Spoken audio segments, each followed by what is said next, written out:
some of the major categories of things that you can start looking at, almost any landowner can start looking into today to improve your cash flow. And these are things that are pretty compatible with most other land uses that you would consider. Uh, Government cost share programs are a big one. I would say if you think about the biggest buyers of natural capital in the United States right now, the biggest actually is you.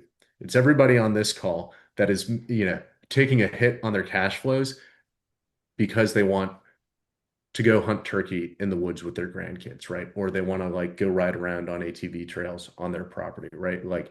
And they're willing to take a cash flow hit as opposed to just like, totally clear cutting the timber or, putting in a solar farm necessarily or something, right? Like all of those are things that you're doing because you value some of the natural capital on your property. And so landowners actually,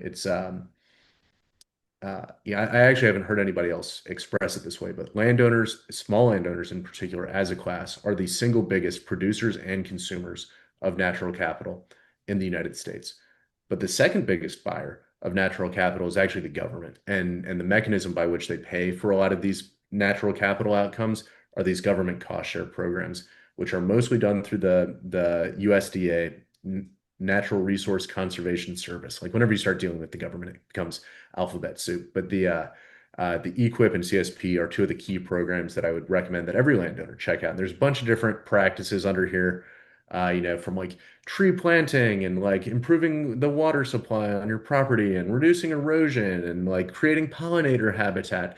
There's a bajillion different programs out there. You can find them all on NCX, or you can just go directly to the NRCS website and sort through them.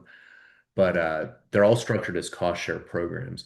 And Craig, one of the things that you and I had talked about when we were putting together this webinar is being really clear about how the money actually comes in for landowners. Like how do landowners actually get paid? And one very important thing to know about these government cost share programs is they're all structured as reimbursement. So you actually go out of pocket and pay for a thing. You submit a reimbursement request then to the government.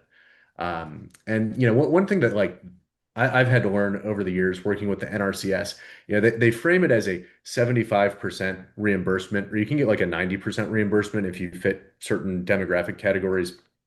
Uh, but like 75%, it's not actually like if you send in if you say like, oh, this thing cost me, $1,000 to do on my property. It's not like they're gonna be like, oh, here's $750 because that's 75% of what you spent.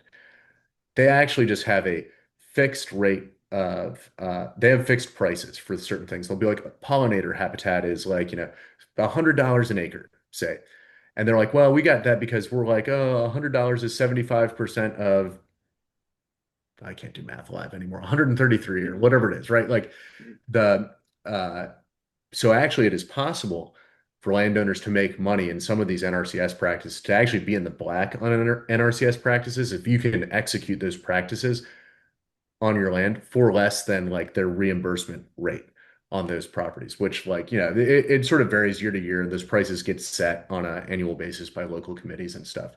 But they are actually they will pay you for your labor if you do the labor, and there's a fixed rate at which they reimburse labor and stuff. But NRCS programs, if you haven't met your local conservationist at your local NRCS office in like every county, basically in the United States, there's a local NRCS office, and I'd encourage you to go in and meet with your local NRCS conservationist because there's often some good programs there where, especially for sort of like land maintenance activities, things that you were going to go out of pocket and spend money on anyway, this is a great way to reduce those expenditures by getting Uncle Sam to pick up some of the tab. And what he's getting in return are some of these natural capital outcomes on your property.